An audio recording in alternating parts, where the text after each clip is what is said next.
Hola, ¿qué tal? Bienvenidos a Valor Agregado, este programa que tenemos aquí en Canal B para hablar de temas de economía, de política y de gestión. El día de hoy vamos a hablar sobre la defensa del consumidor, una actividad que está muy activa, muy dinámica en años pasados, en gobiernos anteriores, y que hoy en día está un poco más relegada, más pasiva, porque, bueno, quizás porque tenemos temas más urgentes, ¿no? Estamos saliendo de una recesión, tenemos que reactivar la economía, ¿no? Y que, bueno, ya después nos encargaremos, cuando la gente tenga más plata en el bolsillo, nos encargaremos por proteger sus derechos como consumidores. Pero el hecho es que esta es una situación un poco problemática y preocupante porque Indecopi, que solía ser una isla de eficiencia, solía ser una institución en la cual el sistema, ¿no?, la economía peruana confiaba, es una de estas instituciones que hemos perdido últimamente, ¿no? En el gobierno de Pedro Castillo se aplicaron esfuerzos en destruir, digamos, la capacidad técnica de Indecopi, y hoy en día está, bueno, tomando decisiones bastante cuestionables, tiene gente ahí que no tiene la trayectoria deseable, faltan contratar personas y los que están contratando no convencen, ¿no? No sé de dónde los han sacado, son nombres que los conocemos de otras cosas que han hecho, pero dejan mucho que desear, ¿no? Entonces, por un lado tenemos Indecopi, por el otro lado tenemos el Congreso, que alguna vez estuvo muy activo bueno, a través de su Comisión de Derecho del Consumidor, está muy activo en la búsqueda, digamos, de regulación con respecto, o sea, relacionada al tema de la defensa del consumidor, ¿no? Lo cual a veces era bueno, a veces era malo, pero por lo menos había discusión, ¿no? Y en esa discusión participaba todo tipo de gente, ¿no? Gente técnica, gente no técnica, populistas, lo que sea. Hoy en día tenemos una discusión de un nivel muchísimo más bajo, de lo que ya era bajo, ¿no? Y que nos está terminando por dar normas que ya sabemos hoy en día que van a ser perjudiciales. Entonces deberíamos prestarle un poco más de atención a todo esto, porque cada uno de estos temas que saltan son un mundo, pues, y tienen que ser discutidos por gente que sabe, no por gente con, no sé, que está buscando mayor figuración solamente. Entonces vamos a hablar con Carlos Zúñiga, que es presidente de la Asociación de Defensa del Consumidor Elegir, y con él vamos a discutir varios de estos temas para ver en qué situación nos encontramos.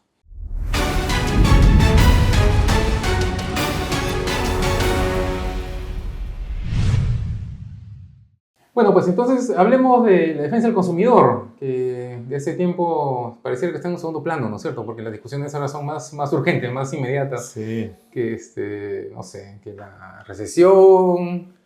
No, pues es que después de todo lo que pasa, hablar de defensa del consumidor ya es como de segundo orden, ¿no? Es como yo necesito comer primero, que no se incendie el país, No, ya de ahí hablamos, ¿no? Que tengas plata aparte en la mano, claro, para después consumir. Claro, luego consumes y te quejas si quieres, ¿no? Pero sí, pues sí, y se enfrió un montón el tema durante meses. Cada vez que salía algún asunto que podría generar alguna suerte de tracción, lo que ocurría era un escándalo. O sea, además también era una fábrica es una fábrica de escándalo del gobierno, ¿no? Entonces, no daba tiempo ni siquiera ahondar. Una cortina de humo, ¿te refieres? No solamente las cortinas de humo, sino las decisiones que generaban revuelo. Eran, o sea, 2 al día, 3 al día, ¿no? Más las cortinas de humo, o sea, lo que tienes es una cacofonía política que impide que algún otro tema que no esté dentro de ese círculo emerja y le gane en visibilidad, pues, ¿no? Claro, porque, o sea, la preocupación por el consumidor, o sea, la preocupación nacional por el maltrato a los consumidores, surge en un momento en el cual hay crecimiento económico, ¿no? Claro. O sea, por ejemplo, durante el gobierno de Toledo, que había crecimiento económico, entonces ahí de repente, hay que hacer de nuevo el código del consumidor, ¿no? Porque, lo están maltratando porque ahora tiene plata, ¿no? Pero ahorita la gente no tiene plata, entonces no se preocupa tanto por esas cosas, ¿no? Pero además había una suerte de, si tú ves a los actores que eran los responsables de hacer que eso funcione, tenías por un lado a una institución que estaba altamente tecnificada, que era Indecopi, funcionaba como reloj, era una de estas llamadas islas de eficiencia, ¿no? Había tenido sus momentos, pero llegó a estar en un punto de trabajo en el cual era absolutamente respetable. Y a su vez, estábamos comenzando a mirar hacia afuera al tema de cómo se defendía el consumidor en otros países y se establecieron relaciones internacionales de trabajo entre Indecopi y organismos extranjeros que nos fue súper bien. Comenzamos a importar cosas que funcionaban y tenías por otro lado instituciones que, digamos, hacían el contrapeso, pero tenían todavía visibilidad, ¿no? Porque estos actores que estaban en el Congreso, por ejemplo, que decían defender al consumidor, mal que bien, desde perspectivas de repente equivocadas, estaban trayendo a la mesa discusiones sobre defensa del consumidor. Pero estos actores desaparecieron o se volvieron, se radicalizaron. ¿Pero tú extrañas a Lescano ahí? Lescano y No, por supuesto que no. O sea, ¿cómo se llama el otro? No. Delgado, Delgado. tienes también instituciones que fueron cambiando de cabeza, como en el caso de, por ejemplo, de Cáceres. No, era de Radio Nacional, ¿no? Cáceres. Ellos, el asunto es que, o sea, digamos, para bien o para mal, estaban tratando de poner en la agenda temas de consumidor. Desde la perspectiva equivocada, han habido casos famosísimos, como por ejemplo el de la carragenina, ¿no? Que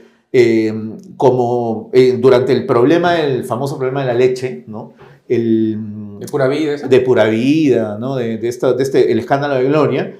Había un escándalo, pero como ellos no fueron partícipes de destapar el escándalo, entonces dijeron, bueno, nosotros queremos el nuestro, y comenzaron a ventilar un estudio en 1980, creo, 86, que decía que había un aglutinante que daba cáncer, ¿no? Que era la carragenina, lo cual había sido desmentido también hace como 15 años, y existían los papers, estaba absolutamente documentado, pero eso no les importó, y se les avisó, y no les importó, y quien estuvo detrás de eso fue la misma persona que sigue en esa institución, que decía que el autismo era generado las vacunas, el clima, ¿no? Una enfermedad curable, una locura. Entonces, ¿qué caso? Justo hoy día está escuchando un capítulo de Freakonomics donde se burlan de eso, o sea, lo usan como un caso de estudio de cómo la academia a veces genera conclusiones peligrosas que generan muerte, porque en Estados Unidos generó, o sea, las soluciones a este problema que no existía, causaron muertes, ¿no? Y de cómo lo importante que es hacer réplicas, o sea, que los estudios son replicables, ¿no? O sea, yo encuentro un problema en una investigación, una evidencia y otro en otra universidad tiene que poderlo replicar, y eso no está sucediendo con estos estudios que están haciendo en esos lugares, ¿no? Es que hubo una suerte de también, digamos, hace 20 años, 30 años atrás, en Estados Unidos sobre todo, hubo una suerte de boom de este tipo de generación de evidencia, de papers sobre temas científicos de consumidor, esta relación, ¿no? Entonces, y emergieron una serie de conclusiones alarmantes, pero en el tiempo, luego se han ido sincerando, se han ido haciendo el countercheck y efectivamente se ha encontrado de que había muchas cosas que no eran verdad. Sin ir más lejos, y un caso mucho más reciente era el del glifosato. Por ejemplo, en ese caso, que es un caso muy famoso y muy reciente, lo que ocurre es que dicen, bueno, el glifosato, pues la fabricante pues, es la responsable de que se esté muriendo todo el mundo de cáncer, los aplicadores. Y la conclusión a la que... ¿En qué producto hay eso? Es la relación entre productos transgénicos que son resistentes a este tipo de herbicida, ¿no? Entonces, pero lo que decía la evidencia al final no es que el glifosato per se tuviese ese problema, sino que la dosificación, como en todo, la dosificación era el problema, ¿no? Es como si tú te comes, o sea, el agua, por ejemplo, tú tomas un vaso ahorita con agua y no pasa nada, pero anda, tómate pues 14 litros, ¿no? Entonces, de corrido, evidentemente va a pasar algo muy malo. En el caso del glifosato, era un producto que tenía cantidades seguras de utilización, pero como digamos, no se estaban capacitando a las personas que estaban en el agro, estaban echando más de la cuenta, como con todo agrotóxico, y eso estaba generando un impacto, pues, ¿no? La manipulación, etc. Pero no era un asunto de que el producto en sí mismo fuese algo malo. Pero para llegar a esa conclusión hubo un juicio de por medio, y el juicio tuvo mucha visibilidad, y fue como una suerte de caballito de batalla de todos estos terraplanistas modernos que son los anti-OGM, ¿no? ¿Y eso en cuándo fue?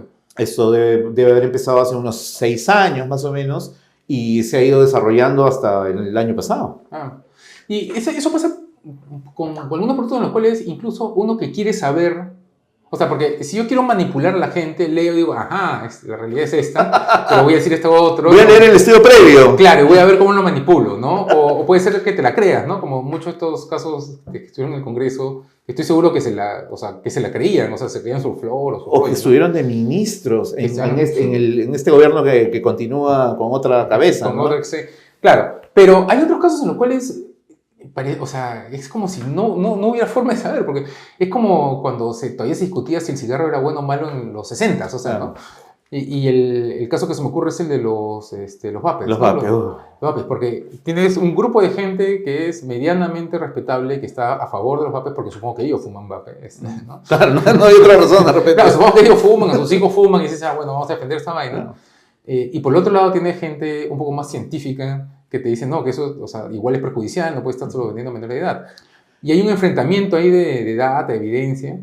Pero es bien interesante. Ese ejemplo que has dado es un ejemplo súper interesante para entender varios de los problemas que nos aquejan en cuanto a temas de defensa del consumidor, ¿no? Por un lado, tienes digamos, un abandono regulatorio, ¿no? O sea, hay un problema nuevo, digamos, la ciencia avanza, el mercado avanza, se presentan nuevas alternativas y no necesariamente son eminentemente negativas, pues, ¿no? O sea, si tú eres un fumador que te fumas 20 cajetillas al día, el vape para ti es una bendición. O sea, Claro, porque cuando salió yo lo vi como o sea, era promocionado como una alternativa a la adicción al cigarrillo, claro. que se suponía que no era perjudicial, se suponía. O sea, más que no perjudicial, porque de hecho las primeras fórmulas que se usaron mandaron gente al hospital. ¿Te acuerdas que había hubo unos cuadros respiratorios que no se entendía por qué, y al final era que había unos aditivos que se, digamos, entre comillas, gelificaban en el pulmón? Entonces te daba una suerte como de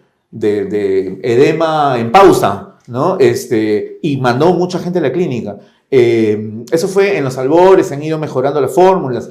Pero la verdad es que aunque no sea con combustible, el efecto que tiene en el cuerpo es un efecto netamente nocivo. Cuando tú hablas de este tipo de productos regulados, esencialmente estás, así como con el tabaco, identificando que hay un producto que en su venta no genera ningún beneficio para el consumidor final, para el consumidor default. O sea, cuando tú compras un vape, o sea, tú puedes comprar, por ejemplo, una galleta altamente procesada, ¿no? Llena de azúcar, grasas trans.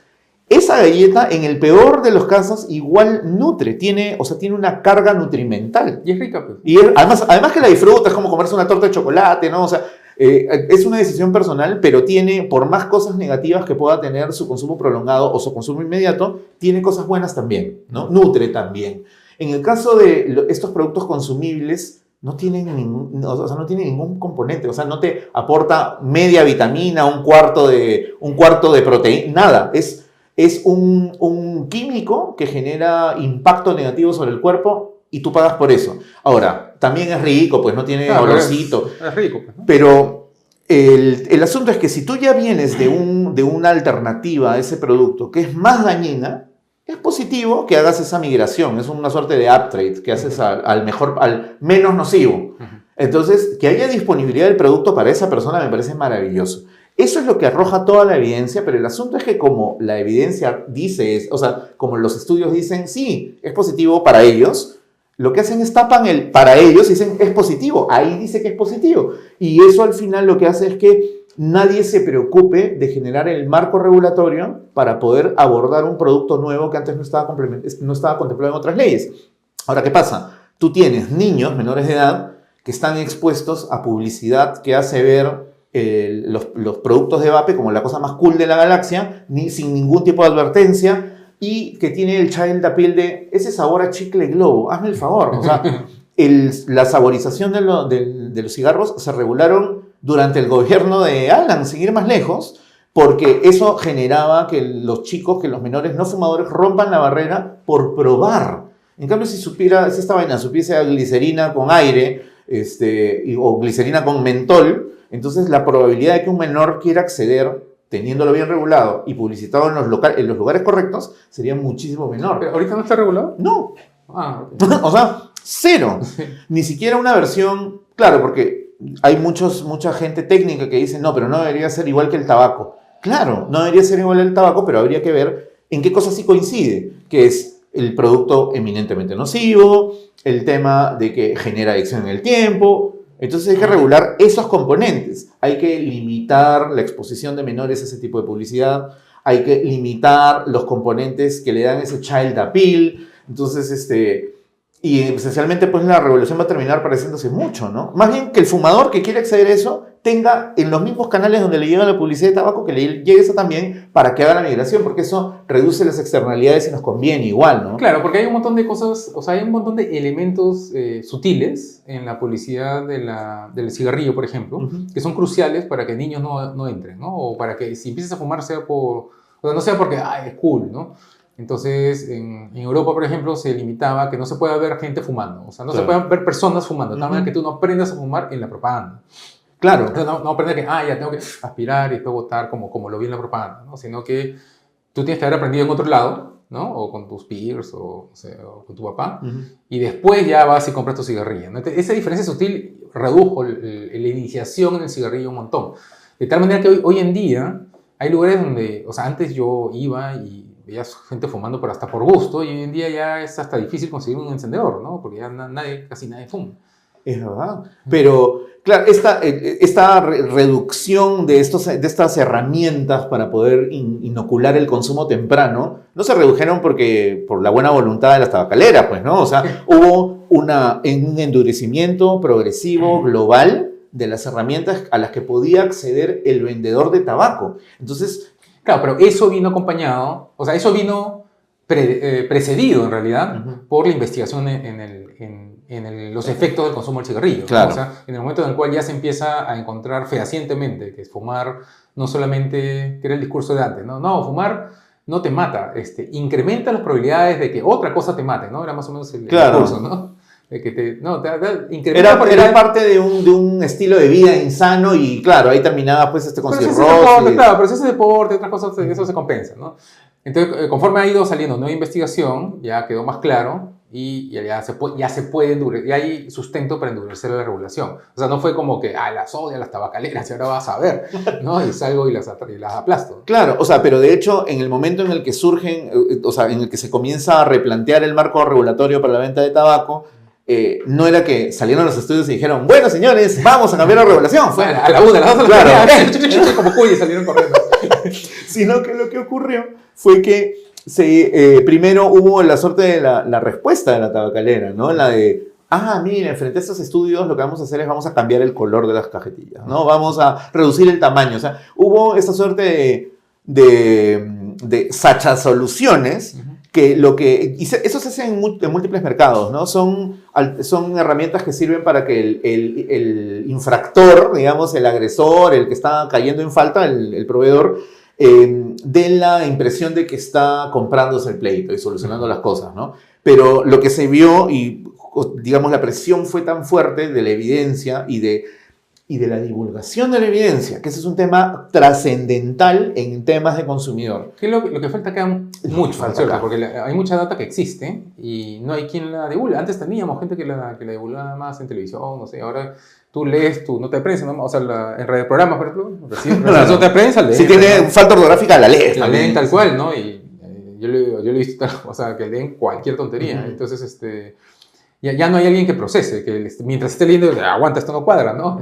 Sí, no, al final no sé si no sé si no se está preparando a la gente que está en medios para tener el skill set que le permita entender estos temas, o los medios simplemente ya han dejado de buscar. Dicen de repente, bueno, ya a mí qué me importa poner a alguien que entienda, ¿para qué, no? Si al final del día leo una nota de prensa y se acabó. Pero mi impresión es que es un tema de incentivos porque hay muchas instituciones que hacen talleres con periodistas. O sea, ellos muy felices a fin de año en su memoria anual que presentan, dicen, sí, hemos hecho 800.000 talleres con periodistas, ya está, ya les explicamos cómo es. ¿Y cuál es el KPI ahí? O sea, ¿tú dictas el taller y el KPI es dicté el taller o el KPI es cuánta gente empezó a hablar decentemente en medios? No, el resultado, o sea, el número que presentan es el número de periodistas que atendieron, eso es todo. Y eso se replica en un montón de otras cosas. Por ejemplo, estas instituciones que están defendiendo los valores morales de, no sé, distintas ¿cómo se llama?, causas sociales. Y dicen, sí, fuimos a varias universidades en el centro, fuimos a todas las universidades nacionales del interior del país y hablamos con todos los universitarios. Mira, acá están las cifras, hemos con 8 millones de estudiantes. Pero de ahí pero siguen hablando tonterías. O sea, claro. Estamos igual que antes, claro. Estamos igualito que antes, ¿no? Pero bueno, el número ese es el que les importa, ¿no? O sea, no sé si no estamos viendo el impacto, pero al ojo lo que parece es que no está impactando correctamente, pues, ¿no? O el taller está mal diseñado. No, pero esto no pasa con todos. O sea, tienes gente, por ejemplo, ahora hay una campaña por el tema de la reduflación. ¿Ya? No sé si has visto. ¿De la qué? Reduflación. Lo digo lento para el efecto dramático. Eso me suena cuando a Condorito lo dibujan como economista y en vez de decir inflación, dice reduflación. La reduflación. ¿Qué es la reduflación? La reduflación significa que están reduciendo los productos y cobrándote igual o un poquito más. Entonces, o sea, que el tu envase de pequeño, un litro, claro, tu envase de un litro de shampoo, si es que existen, yo la verdad que no tengo ya mucha experiencia con shampoo, pero digamos que si hay una botella de litro, ahora la botella es de 975 mililitros y cuesta igual y entre comillas, nadie te dice, entonces te están robando, pues. Te están robando 25 mililitros. ¿Y ahí es un término técnico o sea, sí se lo inventado acá? O sea, ¿de qué sombrero salió? No tengo la más remota idea, pero ya hay una campaña corriendo sobre eso. Y de hecho, muchas instituciones justamente relacionadas con el tema de defensa del consumidor están jugando a eso, a decir, como ya no hay... O sea, yo sé que hay temas críticos que atender a nivel de consumidor, pero son técnicos como el tema de OCIPTEL y la lista blanca de teléfonos. ¿Tú crees que hay muchas personas digamos, el ecosistema consumeril que van a salir a comprarse ese pleito cuando difícilmente lo entienden? No, entonces busco y digo, ¡reduflación! Entonces, me están robando 25 mililitros de shampoo, ese es el escándalo nacional mayúsculo. Y al final, además tiene una explicación de por medio y tiene una justificación, te están poniendo cuánto ha reducido. Y número 2, hay inflación, pero yo quiero que sigas accediendo al producto como proveedor. Lo que se me ocurre es, ok, voy a bajar un poquito para que lo puedas seguir comprando. Sí. Eso, mira, si me dices cómo eso está mal, la verdad es que, o sea, me paro y me voy ahorita, ¿no? Pero esa es la figura, ¿no? Agarran cualquier escenario y lo convierten en un asunto de vida o muerte, te venden eso, la gente se siente realmente estafada. Y entonces esto afecta, la percepción sobre el estado de la protección del consumidor. Ahora, gracias a este tipo de discursos, tienes gente en la calle pensando de que todas las empresas le roban. Todos. ¿No? Primero empezaron con el sublime reduciéndolo y ahora es hasta el shampoo. Reduflación, ¿no? El polo, reduflación. Y eso yo no he visto eso. Mira, ¿redes sociales? Te invito a ti y a toda tu audiencia a que entre y escriba reduflación en Google. En X. ¿No? Porque ya no es Twitter, en X, y vas a encontrar pues maravillas, ¿no? Mira, no sabía. No, y aparte está que, por ejemplo, para no decir nombres, ¿no? Este producto lácteo que no era lácteo, de hace unos años. Podrías decir leche, porque eso no es una marca registrada, ¿no? Claro. Leche que no es leche. Leche que tenía vaquita y que resultó que no era leche, ¿no? Claro. Y hubo una movida acá en el Perú para que se saque ese producto. Y se sacó, no hacerlo, porque efectivamente no era leche, no podía venderlo como leche, ¿no es cierto? Ahí me invitaron a una conferencia de prensa de la empresa involucrada y decían, sí, por supuesto, nos han hecho darnos cuenta que esto no era correcto, por lo tanto hemos sacado el producto del mercado y comprometidos, ¿no? Con el consumo, con las familias peruanas, etc. Pero atrás de él estaba el envase de ese producto, o sea, estaban los distintos productos de esa empresa, estaban proyectados, y estaba ese producto ahí también proyectado. Entonces yo le dije, o sea, en vez de hacer una pregunta en calidad de prensa, le dije, oye, ¿y esa foto que está ahí atrás no deberías renovarla? Porque me acabas de decir que ese producto ya no está a la venta, ¿no? Y me dijo, no, lo que pasa es que lo vendemos en otros países. Así, me lo dijo tal cual frente a cámaras. O sea, le digo, claro. O sea, ¡wow! Claro, o sea, era como que, no, a ustedes nos descubrieron, pero hay otros países donde todavía siguen cayendo en la trampa. Entonces, o sea, el mismo tipo contratado para defender esa causa es totalmente la verdad amoral, pues, o sea. No le interesaba al final del día, ¿no? O sea, pero ese también es un ejemplo bien interesante porque te permite medir cuándo es una afectación objetiva y cuándo se convierte en un circo mediático aprovechable por todos los que quieren salir a pescar ahí, ¿no? O sea, tenías efectivamente un producto que no correspondía lo que decía con lo que contenía. Afectación objetiva. El consumidor era confundido por esa etiqueta, era confundido. Entonces se presionó para que haya el cambio, ¿no? Se hizo una campaña desde la Feria Ciudadana para que haga el cambio, ocurrió el cambio. Entonces luego vinieron, ¿quiénes vinieron? Vino el gremio ganadero a decir, bueno, ya que estamos en eso, esa leche es importada, ¿no? Entonces esa leche, y además es leche, pero como ya le han sacado el agua y se la han vuelto a poner, entonces ya no es leche. Pero si lo que le han sacado es agua y le han puesto agua, no, ya no es leche. Hicieron una campaña que vendió una suerte de estafa al ciudadano, ¿no? Que de hecho se materializó en que en ese momento el ministro, ¿no es cierto? Que era un ganadero, dicho sea de paso, cambie el reglamento de Pedro Castillo. Por supuesto, el gobierno de Pedro Castillo, que cambie el reglamento para que se ajuste a la narrativa del gremio ganadero. ¿Qué pasó? La leche, cuando tú le quitas el agua a la leche y se la vuelves a agregar, la afectación nutricional es negligible. O sea, en las lecturas, en los estudios, no sale. Así es la diferencia nutricional. Y sin embargo, salieron en los medios, y por supuesto los medios, todititos los medios dejaron que ocurra, que salgan a decir, están vendiendo una leche menos nutritiva.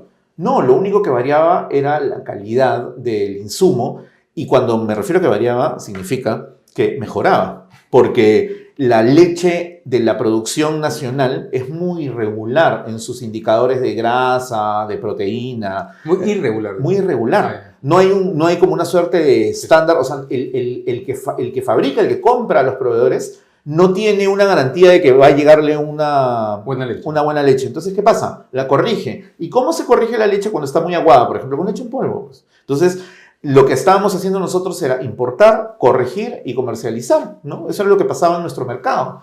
Y luego, cuando hacen esta suerte de ajuste para alinearse con la narrativa de que es menos nutritiva, le quitan al fabricante la posibilidad de hacer esa corrección. Entonces, efectivamente empeora el producto final que llega a la mesa del consumidor.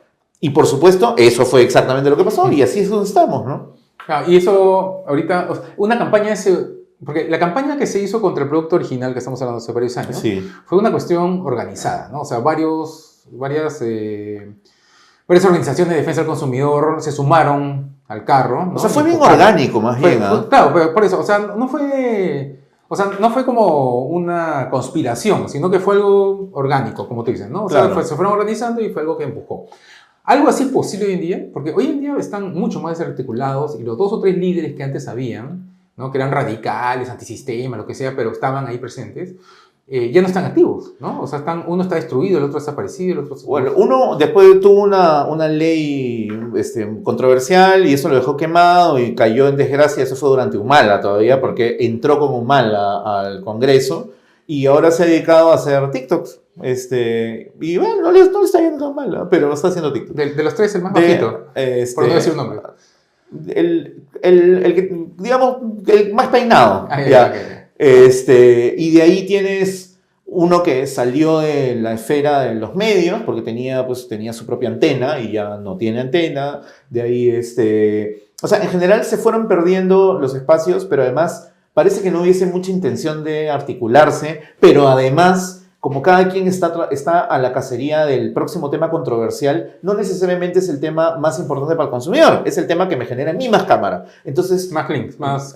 Más clics, entonces saco reduflación. Entonces, claro, tú, intenta articular este tipo de temas y la verdad es que no va a ocurrir, pero además tienes el otro factor que es ¿con qué Indecopi? ¿Con qué Codeco? O sea, la Codeco se ha convertido en la Comisión de Defensa del Consumidor del Congreso de la República, se ha convertido en una suerte de fábrica de chistes. O sea, saca unas normativas que se riñen con la realidad con tanta constancia y dedicación que no sirve como un espacio de coordinación. Y yo te estoy hablando, tú sabes que yo de fujimorista tengo lo que tengo de golfista, ¿no? O sea, nada.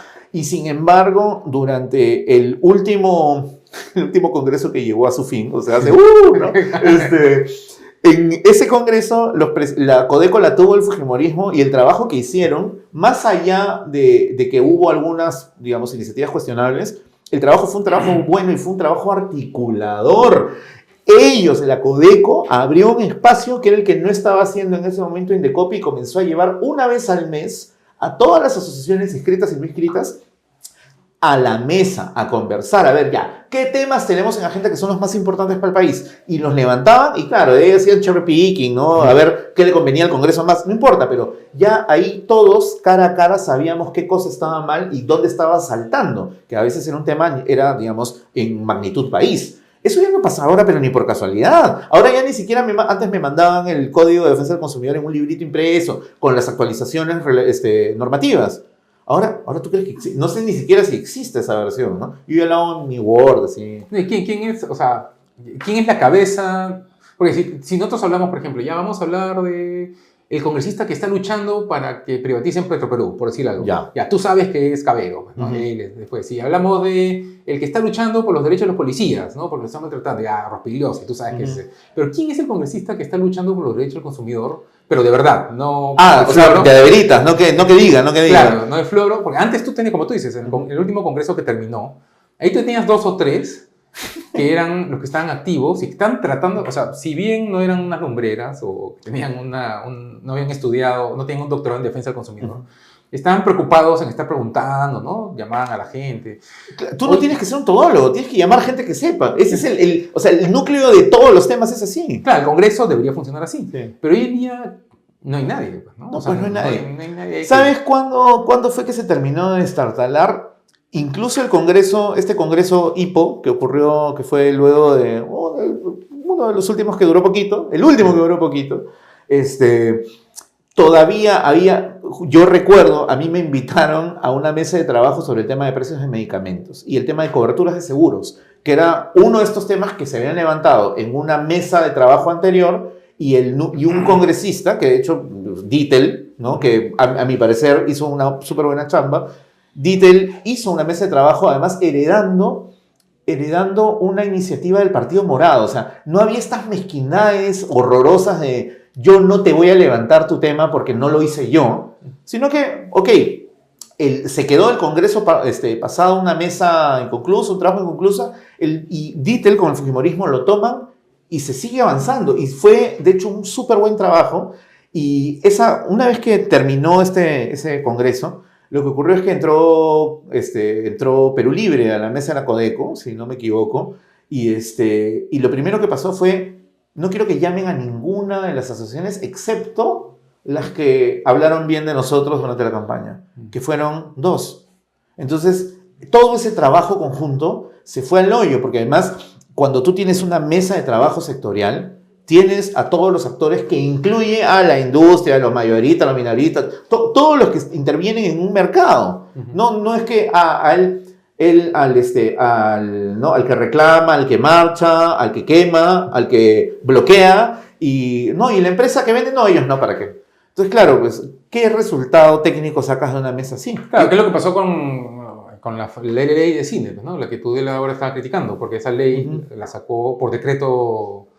O sea, la sacó Vizcarra por decreto, no pasó por ningún congreso, no se votó, o sea, para nada democrático, pero aparte la hizo reuniéndose con gremios de cineastas, pero no con distribuidores ni exhibidores. Claro. ¿no? Entonces es una ley súper proteccionista, ¿no? Y si tú ves las cifras, todo se dispara. O sea, claro, te dicen, sí, con esa ley los peruanos están produciendo muchísimo más, claro, porque estamos metiendo mucho más plata y le está chupando más sangre a las salas, ¿no? Claro. Entonces eso es lo que pasa cuando llamas solamente a una de las partes. No, y eso es, o sea, y al final tú te das cuenta que cuando se norma siempre así. Cuando se decreta siempre así. O sea, y es muy curioso porque tienes como una suerte de satélite, o sea, más bien de entorno de actores que son o conocedores o especialistas o que son simplemente afectados, que están permanentemente señalando qué es lo que va a pasar, ¿no? Me encanta porque acá la futurología ya es como... Ya es deporte, pues no es como, oigan, claramente esto va a impactar de tal y tal manera, y los que están normando dicen, no, ¿qué va a ser? Tú exagerado, vendido, lo que tú quieras, ¿no? Y a la larga es exactamente lo que pasa. A mí un ejemplo que me parece fabuloso es el de los cines, la canchita en el cine, la famosa canchita en el cine. Que dicho sea de paso, una vez te acuerdas que nos invitaron a hablar de ese mismo tema en un mismo programa. Y un congresista se dio la fuga, ¿te acuerdas? Y un congresista se dio la fuga. No quiso hablar. Y nos quedamos, claro, y nos encontramos además en el estudio, ahí nos enteramos que íbamos a hablar. Y él participó en la entrevista porque le cerraron la puerta. O sea, llamaron a seguridad y dijeron, no lo dejen salir. Claro, ¿verdad? Claro. Bueno, en ese tema, por ejemplo, en esa entrevista, un tal Hans Rothgisser y un tal Carlos Zúñiga dijeron, cuando tú tienes un modelo que, digamos, es tanto cine, o sea, tanto la proyección como la venta, o sea, la experiencia completa, y por decreto le dices que ellos no pueden ejercer parte del modelo que han inventado, lo único que va a pasar es que o se va a encarecer la entrada, o sea, de alguna manera se va a impactar negativamente y ese se impacto compensa de alguna manera. claro, porque o sea, no ocurre mágicamente de que, bueno, no importa, pues ese lado del negocio ya al cabo que ni quería, sino que lo que va a pasar es que va a subir la cancha porque nadie la va a comprar y entonces ese costo que se pierde, esa ganancia que se pierde la va a meter ahí, o la va a meter en la entrada, o la va a meter en la cancha de la entrada. ¿Y qué pasó? En la época en la que estábamos teniendo esa entrevista, mientras nosotros estábamos sentados ahí, una entrada de cine, la más premium, digamos en uno de los cines más premium, estaba 17 soles 50, 18 soles, y el combo para 2 de cancha gigante estaba 25. Hoy día ese mismo ejercicio te cuesta unos 120 soles más o menos. Entonces, o sea, no es que nadie dijo que no iba a pasar. Yo he estado ahí, tú has estado ahí, y pasó. Y los que impulsaron eso y defendieron eso, eran personas que negaron categóricamente de que esta pudiese ser una posibilidad. Entonces, así es como se regula al final los temas de consumidor. Claro, no, y aparte lo que tú tienes es una mancha de gente, en redes sociales sobre todo, que te dicen, ¿cómo es posible que cobren tanto la entrada? Que son unos explotadores desgraciados. Cuando tú les cuentas esto, les muestras el video, porque está está en internet, y dices, sí, pero eso era exactamente lo que ya sucedió. No, se les bloquea, ¿no? Esa información no entra. El ejemplo que a mí me encanta es el de los préstamos gota a gota, ¿no? O sea, cuando se sacó el control de las tasas de interés, se advirtió que entonces va a haber más... Se va a abrir un mercado paralelo, porque la gente necesita igual esa plata. Claro, porque hay un sector de la población que necesita capital de trabajo y se presta todos los meses y necesariamente va a tener que prestar y los bancos ya no lo van a poder prestar porque con esos controles ya no prestan gente riesgosa, que son los microemprendedores. Y curiosamente es la gente que más necesita acceder a los préstamos. Porque si no, se mueren o se quiebran o se mueren de hambre, ¿no? O sea, no tienen ingresos. Y lo que ha sucedido es exactamente eso. Apareció un gran fenómeno social. O sea, nosotros hemos manufacturado un problema social, que son los préstamos gota a gota, ¿no? Claro. Que son unos mafiosos criminales que te pueden cortar un dedo, ¿no? O sea, te van y te pegan a palazos si no les pagas y tienes que pagar unos tasas de interés que son muchísimo más altos de lo que pasa. Leoninas, como dicen en todas partes. No me gusta esa expresión. Horrible. No me gusta esa expresión porque es ¿cómo se dice? Es cliché periodístico. No, bueno, pero aparte del cliché periodístico es falso, pues, porque el león te come, ¿no? En cambio, el prestamista, no, o sea, el prestamista gota a gota... Te mata, digamos, ¿no? O sea, no, pero el prestamista gota a gota, para él no es negocio matarte. Te tiene que dejar produciendo, pues, porque lo que él quiere es recuperar su capital. Él te maltrata, sería pues otra cosa, sería... O sea, igual no te mata a ti, pero bueno, a tu perrito, pues, ¿no? Tu hijo, porque, o sea, el tema es que cuando tú creas un sistema ilegal paralelo de lo que sea, como todo sistema ilegal necesita soporte, pero cualquier sistema ilegal no puede buscar soporte en la legalidad. Entonces, quien le va a proveer el soporte son otras estructuras ilegales. Entonces, claro, tienes que al final hay una interrelación profunda con estos que proveen el servicio de cobranza, son los mismos que supervisan digamos, prostitución en la calle, son los mismos que... Los secuestradores. Lo que yo había leído era que había muchos cruces con el negocio del secuestro, ¿no? Y de hecho eso hace que esto sea un espacio fértil para que vengan, digamos, mafias que ya tienen estructurado ese modelo de negocio, ya lo conocen y vienen de países que no voy a mencionar, pero vienen de otros países y ya acá encuentran, pues, esta es la panacea, ¿no? Ese problema hace que finalmente lleguen estructuras criminales altamente especializadas porque nosotros les hemos inventado un mercado. Sí. ¿Por qué? Porque era más fácil decir, ay, ¿cómo van a cobrar tanto? ¿No? Y ahí es donde terminamos. Claro, y a mí lo que me da más pena es que cuando se dio esa discusión teníamos todo para ganar, porque tenemos evidencia, ¿no? Porque en otros países... Eso acá no sirve de nada, permíteme. O sea, claro, acá cifra no mata relato. Teníamos la experiencia, porque eso en el Perú ya lo habíamos tenido antes, o sea, los controles de tasa de interés ya lo habíamos tenido antes y había sido un fracaso. Aparte tenemos la teoría, toda la teoría económica y microeconómica te dice que eso es exactamente lo que va a pasar. Y aún así se perdió la discusión, ¿no? Y todo porque los que están llamados a defender eso, tipo la SBS, por ejemplo, la Superintendencia de Marca de Seguros, la semana que se discutió eso en el Congreso era la semana del ahorro. No sé si es casualidad, o sea, el que planeó eso dijo, este día están distraídos en otra cosa. Y cuando yo le escribía a mis amigos en la SBS, le digo, ¿no van a participar de la discusión? No, estamos en la semana del ahorro, estamos en un evento muy bonito en Vía El Salvador, no sé, en alguna parte, y ahí están nuestros directivos. Entonces, o sea, la SBS ya la perdimos para siempre, o sea, solía ser una isla de eficiencia, como tú decías, Ollanta se encargó de destruir eso, ahora se dedica Es como pues, la moda, ¿no? Es como, a ver, ¿cuántos ositos me mato yo, no? Claro, lo que pasa es que un antisistema necesita destruir las instituciones que funcionan, ¿no? Ah. Entonces, Ollanta le puso a Daniel Chivlowski ahí de presidente y él se encargó de destruir la institucionalidad del SBS, ¿no? Y por el otro lado, Asbank, que es el gremio de bancos, ellos se confiaban en no sé, en la buena naturaleza del ser humano, o sea, no sé en qué están apostando, ¿no? Pero... O el ratón le escupió la lengua, que es lo que pasa con otros gremios que no voy a mencionar, pero que también, ¿no? Tienen este superpoder de manifestarse cuando ya todo pasó, ¿no? Claro, porque ahora te dicen, por ejemplo, el Confiep, no, el Confiep ahora está recontra agresivo. ¿Y tú qué está haciendo? Está sacando como ¿Confiep está agresivo? Sí. ¿Pero en dónde? ¿En su jardín? Están vendiendo la idea. Ahora, Ricardo Briceño dio una entrevista, ya. por último, que ha sido presidente del Confiep en el momento. Dijo, no, que yo saludo, que Confiep ahora se está comprando los pleitos nuevamente.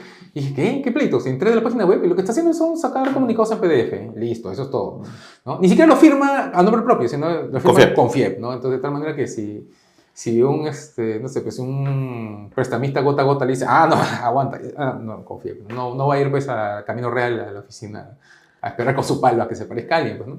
Pero Entonces, eso es, o sea, están abandonando la batalla. No, ya abandonaron la batalla y después que no se quejen, pues, ¿no? O sea, Pero y eso pasa en general, ¿no? Ahora, por ejemplo, ¿qué se viene? ¿Cuál es la próxima? El tema de la tasa de impuestos a consumo de plataformas digitales. ¿Verdad? ¿No? Netflix esto. ¿No? Eso, que de hecho... que nuevamente la misma vaina. Es antitécnico, tenemos evidencia de que va a ser perjudicial, va a promover la informalidad. Por supuesto, ¿no? por supuesto. O sea, además, de nuevo, todo el paquete. Nuestro país, además, dentro de todo, ha sido conocido por haber sido la meca, uno de los grandes baluartes del consumo de piratería. Y nos ha costado muchísimo, o sea, al país le ha costado muchísimo formalizar e incorporar dentro de la gente la idea de que, o sea, consumir pirata es consumir robado. Eso, digamos, no hemos ganado esa batalla, pero se ha avanzado mucho y las plataformas digitales han ayudado a democratizar el acceso a contenido legal. Entonces, ahora, digamos, hay muchísimas plataformas, ahora y no estamos hablando solamente de plataformas multimedia, sino que además el uso de billeteras digitales, o sea, el ecosistema entero que corre a través de las aplicaciones nos ha ayudado a mejorar nuestra vida en múltiples aspectos. Y lo que ocurre es que el texto, Dios no quiera, sea el que llegue finalmente como parte de facultades al Congreso. Lo que dice es... No, pero ya se aprobaron, pues, las facultades. ¿No? Claro, pero ahora lo que van a hacer es pasarlas, estas iniciativas, ¿no? O sea, ya te dicen, ya, ok, pase. Entonces, pero el Congreso no se va a poner algo tan populista como esto. No, además no se puede, pues, porque ya le abrió la puerta. El asunto es, ya aquí es Sunat quien tiene que, digamos, dormir bien. Ahora, pedirle a Sunat que duerma bien. O sea, en este caso específico, el problema viene por el lado de Sunat, más que por Indecopi. Pero Sunat ahorita es un ¿cómo se llama? Un perro. Por eso ahí viene un perro rabioso. Pues, claro, claro, donde ve que puede, ahí se avienta. Sí. Ahora, no se han dado cuenta del impacto directo que podría tener en este caso específico, ¿no? Sunat viene y dice, o sea, el riesgo es que venga y diga, bueno, como yo no puedo cobrarle a empresas no domiciliadas en Perú, Paramount Plus, por ejemplo, no le voy a ir, disculpe, mi IGB, le van a decir, ja, ¿qué será esa vaina? ¿No? Le cierran la puerta. Entonces, ¿dónde miran? Miran a la transacción. Entonces ahí ocurren dos cosas. Primero, que si a ti te cobraban 40 soles, ponle, que cuesta el servicio de Paramount, te cuesta 40 soles y entonces tú aquí vas a pagar... Netflix, tienes que decir. Nadie sabe quién. Yo no uso Netflix. Paramount, ya. Pero justamente porque de repente... Ya, pero tú Netflix, digamos, a ese leviatán, tú le dices, oye, un favor, domicíliate, por lo menos sabes a dónde escribir. A ver, ¿a dónde escribes? ¿Dónde queda la oficina de Paramount? Nadie sabe, entonces...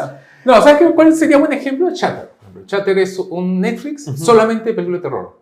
No, tú ya te fuiste pues al ejemplo más oscuro. Ya. Pero es chiquitito y como el Perú es un mercado atractivo para el terror, porque se consume un montón, Chatter ha abierto operación en el Perú. O sea, ya vende el servicio, digamos, el Perú. Pero no está domiciliado. No, jamás, porque son 4 gatos. O sea, a nivel mundial son 4 gatos, ¿no? Tú pedir que un proveedor de digital se domicilie es no entender el fenómeno digital, porque lo que hace es globalizar la provisión. Entonces tú no puedes decir, en cada país donde quieras que vean tus videos tienes que tener una oficina con una persona, con una contador, empresa, claro, constituida. Es como, no estás entendiendo de qué trata el Internet. Has tenido 30 años para entender eso. Y sin embargo, lo que va a pasar es que como no se domicilian, lo que va a hacer Sunat es meter la mano o sea, justo en el momento del cobro. Entonces, si ese servicio costaba 40, yo lo que voy a hacer es, ok, págale 40, pero yo voy a monitorear tu transacción, lo cual es el otro peligro.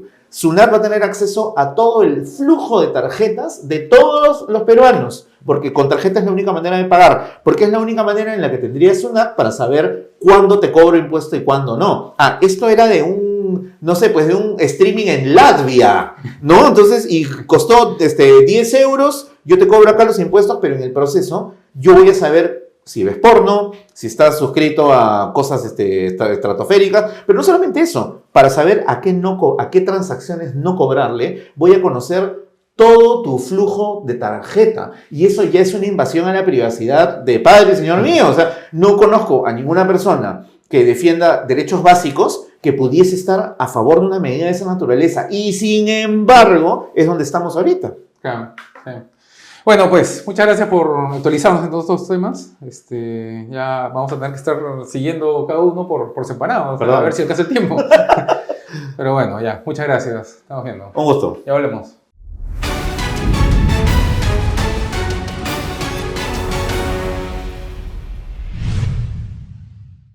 Bueno, muchas gracias por ver este programa. Si tienen algún comentario, alguna duda, pueden dejarlo como comentario aquí o en las redes sociales de Canal B.